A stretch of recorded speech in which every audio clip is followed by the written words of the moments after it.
সূরা বনী ইসরাঈলের 23 নম্বর আয়াতে আল্লাহ রাব্বুল আলামিন বলে দিয়েছেন, ওয়াকাদা রাব্বুকা আল্লা তা'বুদু। আল্লাহ রাব্বুল আলামিন এই আয়াতের প্রথম অংশ আমাদেরকে বলে দিয়েছেন, তোমরা একমাত্র আমি আল্লাহর ইবাদত করবা, ভিন্ন কোনো ইলাহর ইবাদত চলবে না। আমরা কার ইবাদত করব বলি তো? আল্লাহ। 2 নম্বর আল্লাহ রাব্বুল আলামিন বলেন, ইল্লা ইয়াহু ওয়া বিল ওয়ালিদাইনি ইহসানা। আমার ইবাদতের পরই তোমরা তোমাদের পিতামাতার সঙ্গে সৎ ব্যবহার করবে। বলেন সুবহানাল্লাহ। সুবহানাল্লাহ। ইম্মা ইয়াবলুগান্না ইনদাকাল কিবারা আহাদুহুমা আও কিলাহুমা ফালা তাকুল লাহুমা উফফিন ওয়ালা তানহারহুমা ওয়া কুল লাহুমা কাওলান কারীমা। আর তোমাদের পিতামাতার মধ্যে যদি তারা একজন কিংবা উভয়জনকে যদি তোমার জীবদ্দশায় তুমি পেয়ে যাও, তাহলে তাদের সেবা করতে গিয়ে কখনো উপ শব্দ বলিও না, এবং তাদের সাথে সম্মান সূচক কথা বলো, তাদের সঙ্গে বর্ধতার সাথে কথা বলো, তাদেরকে কোনোদিন ধমক দিয়ে কথা বলিও না। বলেন আল্লাহু আকবার। আল্লাহ পরের অংশ বললেন, واخفض لهما جناح الذل من الرحمة وقل رب ارحمهما كما ربياني صغيرا। আল্লাহ রাব্বুল আলামিন বলছেন, তোমাদের বাহুটা, ভালোবাসার বাহুটা তোমরা তোমাদের পিতামাতার জন্য প্রশস্ত করে দাও। বেলজুরের অর্থটা বুঝলাম না। দুনিয়ার মধ্যে যদি একটা মুরগের দিকে যদি আমরা তাকাই, উপরের মধ্যে যদি একটা সিল যদি উড়াউড়ি করে, যেইভাবে মুরগটা তার সন্তানদেরকে তার ডানার ভিতরে প্যাকেট বন্দি করে রাখে, ঠিক সেইভাবে তোমাদের বাবা মা যখন বৃদ্ধ বয়সে উপনীত হয়ে যাবে, তোমাদের ভালোবাসার ডানা দিয়ে তাদেরকে তোমরা আগলে ধরে রাখো। আর আল্লাহর কাছে দোয়া করো, যেমনি ভাবে তোমাদেরকে তোমাদের পিতামাতা শৈশবে লালন পালন করেছিল, তোমাদের প্রতি করুণা করেছিল, আল্লাহ রাব্বুল আলামিন যাতে তোমাদের পিতামাতাকে করুণা করেন। বলেন না সুবহানাল্লাহ। আমি আপনাদের সামনে যে হাদিসটা উপস্থাপন করেছিলাম, নবীজি সাল্লাল্লাহু আলাইহি ওয়াসাল্লামকে সাহাবারা প্রশ্ন করলেন, ইয়া রাসূলুল্লাহ, ইয়া হাবিবাল্লাহ, নবীজি গো, আল্লাহ রাব্বুল আলামিনের কাছে সবচেয়ে পছন্দনীয় আমল কোনটি? নবীজি সাল্লাল্লাহু আলাইহি ওয়াসাল্লাম জবাবে বললেন, as-সালাতু আলা ওয়াক্তিহা, সময় মতো নামাজ পড়া। কি পড়া বলেন তো? দুইটা আমল আল্লাহ রাব্বুল আলামিনের কাছে সবচেয়ে পছন্দনীয় আমল। এর মধ্যে একটা আমল হলো, সাল্লাল্লাহু আলাইহি ওয়াসাল্লাম বলেছেন, সময় মতো নামাজ আদায় করা। আবার যখন নবীজিকে প্রশ্ন করা হলো, ইয়া রাসূলুল্লাহ, ইয়া হাবিবাল্লাহ, এরপরে কি? নবীজি সাল্লাল্লাহু আলাইহি ওয়াসাল্লাম বলেন, 2 নম্বরে হলো তোমরা তোমাদের পিতামাতার সঙ্গে সৎ ব্যবহার করবা। বলেন না সুবহানাল্লাহ। দুইটা আমল আল্লাহ রাব্বুল আলামিনের কাছে সবচেয়ে পছন্দনীয়, কিন্তু এই দুইটা আমলকে মানুষ দুনিয়ার মধ্যে সবচাইতে বেশি অবহেলা করে। কথা বলেন ঠিক কিনা? সময় হয় আমরা নামাজ পড়ি না, আমাদের জীবদ্দশায় আমরা আমাদের পিতামাতাকে পাই, কিন্তু আমরা পিতামাতার সেবা করি না। কথা বলেন ঠিক কিনা? নবীজি সাল্লাল্লাহু আলাইহি ওয়াসাল্লামকে সাহাবারা প্রশ্ন করলেন, ইয়া রাসূলুল্লাহ, ইয়া হাবিবাল্লাহ, নবীজি গো, আমার কাছে সবচাইতে বেশি অধিক পরিমাণে সৎ ব্যবহার পাওয়ার উপযোগী কে? নবীজি সাল্লাল্লাহু আলাইহি ওয়াসাল্লাম বলেন, ক্বালা সুম্মা মান? ক্বালা উম্মুকা। নবীজিকে যখন প্রশ্ন করা হলো ক্বালা সুম্মা মান, নবীজি বললেন ক্বালা উম্মুকা, ক্বালা উম্মুকা, ক্বালা উম্মুকা। এইভাবে 3 বার বলেছেন, তোমার কাছে সৎ ব্যবহার পাওয়ার উপযোগী হলো তোমার মা, তোমার মা, তোমার মা। এইভাবে তোমার মা 3 বার কথাটা বলেছেন। তারপরে আবার যখন নবীজিকে বলা হলো ক্বালা সুম্মা মান, নবীজি সাল্লাল্লাহু আলাইহি ওয়াসাল্লাম বলেন ক্বালা আবুকা, তোমার বাবা। বলেন না সুবহানাল্লাহ। এই কথাটা, মায়ের কথাটা 3 বার বলার কারণে বাবা এবং মায়ের সম্মান কিঞ্চিত পরিমাণ কমে যায় না।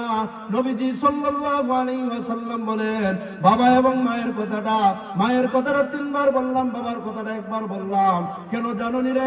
আরেকটা আয়াতের মধ্যে আল্লাহ রাব্বুল আলামিন জানিয়ে দিচ্ছেন, সূরা লুকমানের 6 নম্বর আয়াতে আল্লাহ রাব্বুল আলামিন বলেন, ওয়াসাইনাল ইনসানা বিওয়ালিদাইহি আমালাতুহু উম্মুহু আলা ওয়াহনিন ওয়া ফিসালুহু ফি আমাইন। বলেন আল্লাহু আকবার। আল্লাহ রাব্বুল আলামিন সেখানের মধ্যে জোরপূর্বক ভাবে আমাদেরকে ওসিয়ত করেছেন আর বলেছেন, তোমরা তোমাদের পিতামাতার সঙ্গে সৎ ব্যবহার করবা, বিশেষ করে তোমরা তোমাদের মায়ের সঙ্গে সৎ ব্যবহার করবা। কেন জানো নি রে? তোমার মা তোমাকে কষ্টের পরে কষ্ট, যন্ত্রণার পরে যন্ত্রণা সহ্য করে তোমাকে গর্ভে ধারণ করেছে। কত মা তোমাকে যখন গর্ভে ধারণ করেছে, এই সময় কত মা যখন তোমাকে গর্ভে ধারণ করেছে, লজ্জায় তার বাবার বাড়ি যাইতে পারে না, লজ্জায় সে কোথাও বেড়াইতে যাইতে পারে না। কোনো কিছু খাবার যখন তার মুখের মধ্যে দেয়, খাবার তার ভিতরে প্রবেশ করে না। যখন খাবারের প্লেট নিয়ে বসে খাবার খাইতে পারে না। যখন বিছানার মধ্যে শুয়ে যায়, মা ঘুমাইতে পারে না, আরামে বসতে পারে না, দাঁড়াইতে পারে না। তারপরেও তুমি সন্তানকে মা গর্ভে ধারণ করেছো। কথা বলেন ঠিক কিনা? শুধু তাই নয়, মা যখন তোমাকে যখন গর্ভে ধারণ করেছিল, কত মা রক্ত শূন্যতায় ভুগেছে। কথা বলেন ঠিক কিনা? কিভাবে রক্ত শূন্যতায় ভুগেছে? আল্লাহ রাব্বুল আলামিন যখন তোমার মায়ের গর্ভে তোমাকে আমাকে যখন দিয়েছিলেন, তখন ওই জায়গার মধ্যে তুমি আমি কি খাবো আমরা কেউ জানি না।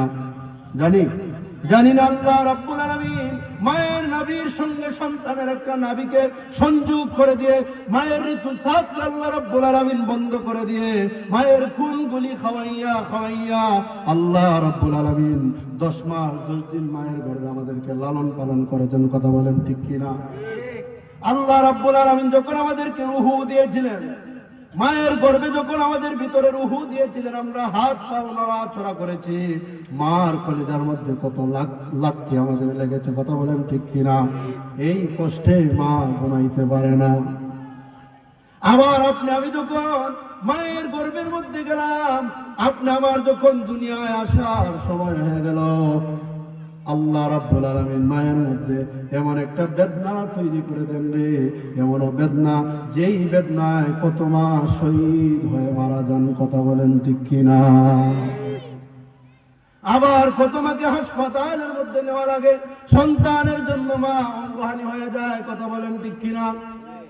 সিজার করানি লাগেনি না লাগে না? কেন? শুধুমাত্র সন্তানের জন্য। মা বলে, আমার যত ক্ষতি হয়ে যাক না কেন, তারপরও যাতে আমার সন্তানের কোনো কষ্ট না। এতটা কষ্ট হয়, মা একটা জবাই করা মুরগি যেইভাবে গড়াগড়ি করে, মা বেদনায় গড়াগড়ি করে, কত মা বেদনায় 3 দিন 7 দিন চলে যায়। কথা বলেন ঠিক কিনা? দুনিয়ার কিছুই বলতে পারে না। আবার সন্তানরা যখন মায়ের গর্ভ থেকে দুনিয়ায় ভূমিষ্ঠ হয়ে যায়, নবীজি সাল্লাল্লাহু আলাইহি ওয়াসাল্লাম বলেন, এমন কোন মেডিসিন নাই রে মায়ের জ্ঞান ফিরিয়ে দিতে। এমন কোন ডাক্তার দুনিয়ার মধ্যে নাই মায়ের জ্ঞান ফিরিয়ে দিতে। আল্লাহ রাব্বুল আলামিন সন্তানের মুখের মধ্যে এমন এক মেডিসিন দিয়েছেন, সন্তান যখন ভূমিষ্ঠ হয়ে যায়, মা অজ্ঞান হয়ে যায়, আর সন্তানের মুখের মধ্যে, কণ্ঠের মধ্যে আল্লাহ রাব্বুল আলামিন এত সুন্দর একটা কান্নার আওয়াজ দিয়েছে। এই কান্নার আওয়াজটা যখন মায়ের কানের মধ্যে প্রবেশ করে রে, মা সঙ্গে সঙ্গে হুঁশ ফিরে পায়। বলেন না সুবহানাল্লাহ? মা যখন হুঁশ ফিরে পায়, মা ডাক দিয়া বলে, কে রে তোমরা? আমার জাদুদনকে আমার কোলে তুলে দাও। ময়লা অবস্থায় সন্তানটাকে যিনি কোলে তুলে নিয়েছিলেন, তিনি কে বলেন তো? মা কে? এই জন্য মায়ের কথাটা বলা হয়েছে। 2 নম্বরে মায়ের কথাটা বলা হয়েছে এই জন্য, মা আমাদেরকে 2 থেকে 2.5 বছর দুধ পান করিয়েছে। কয় বছর? 2 থেকে 2.5 বছর দুধ পান করিয়েছে। আল্লামা আলুসি বলেন, একটা সন্তান যদি 2 থেকে 2.5 বছর একবারে কম দুধ মায়ের পান করে থাকে, তারপরেও 9.5 মণ দুধ পান করে। কয় মণ বলেন তো? 9.5 মণ দুধ পান করে। তাহলে এই দুধ কে পান করায়?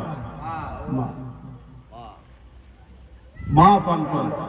তাহলে মায়ের দাবি আমরা কোনোদিন দিতে পারবো? এজন্য আল্লাহ রাব্বুল আলামিন আবারও বলছেন যে এই জন্য মায়ের কথাটা নবীজি সাল্লাল্লাহু আলাইহি ওয়াসাল্লাম 3 বার বলেছেন। যখন সন্তান দুনিয়ার মধ্যে ভূমিষ্ঠ হয়ে যায়, মা একটা সন্তানের কাজ এমন ভাবে করে একটা মেথর কোনোদিন করতে পারে না। কথা বলেন ঠিক কিনা? সন্তানকে যখন মা বুকের মধ্যে নিয়ে ঘুমিয়ে যায়, সন্তান বুকের মধ্যে প্রস্রাব করে দেয়। শীতের দিন মা কম্বলের তলের মধ্যে যখন সন্তানকে ঢুকিয়ে দেয়, সন্তান প্রস্রাব করে দেয়। এই প্রস্রাবের মধ্যে মা ঘুমিয়ে যায়, সন্তানকে প্রস্রাবের মধ্যে রাখে না, কাসরার মধ্যে রাখে না। কথা বলেন ঠিক কিনা? শুধু তাই নয়, শুধু তাই নয়, আল্লাহ রাব্বুল আলামিন মা এবং সন্তানের মধ্যে এমন একটা কানেকশন তৈরি করে দেন রে, এমন একটা মায়ার, এমন একটা মহব্বতের কানেকশন তৈরি করে দেন।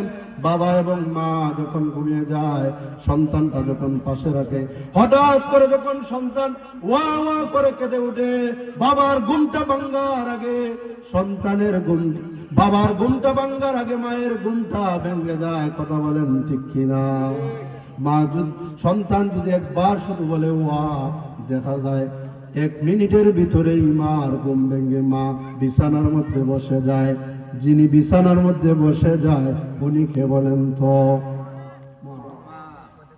এজন্য নবীজি সাল্লাল্লাহু আলাইহি ওয়াসাল্লাম মায়ের কথাটা 3 বার বললেন, বাবার কথাটা একবার বলার পিছনে যেই কারণ, আপনি আমি যখন বাবার পৃষ্ঠ থেকে মায়ের রেহেমের মধ্যে আসছিলাম, এই খবরটা যখন বাবা পেয়ে গেলেন, বাবা যখন এই খবরটা পেয়ে গেলেন, বাবা এই খবর পাওয়ার পরে মা থেকে যখন এই খবরটা বাবা পেয়ে গেলেন, বাবা বলেন, বাবা যদি কাছো বাজারের মধ্যে কিংবা রানীকোট বাজারের মধ্যে গিয়ে অন্য সময় সন্তান গর্ভে আসার আগে যদি 20 টাকার চা খাইতো, কিন্তু যখন থেকে তার স্ত্রীর গর্ভে আপনি আমি সন্তান যখন আসি, এই সময় সে 20 টাকার জায়গায় 5 টাকা খরচ করে। কথা বলেন ঠিক কিনা? অন্য সময় যদি সে মাসে যদি 10 দিন থেকে 20 দিন কাজ করত, যখন সে খবর পেয়ে যায় তার গর্ভের মধ্যে একজন সন্তান, তার স্ত্রীর গর্ভের মধ্যে একজন সন্তান আছে, তখন সে চেষ্টা করে যে 30 দিনে কাম করার। কয়দিন? ওই বাবার কথাটা নবী এই জন্য একবার বললেন। কেন বললেন? কারণ বাবা কত সন্তানের জন্য, কত বাবা আজকে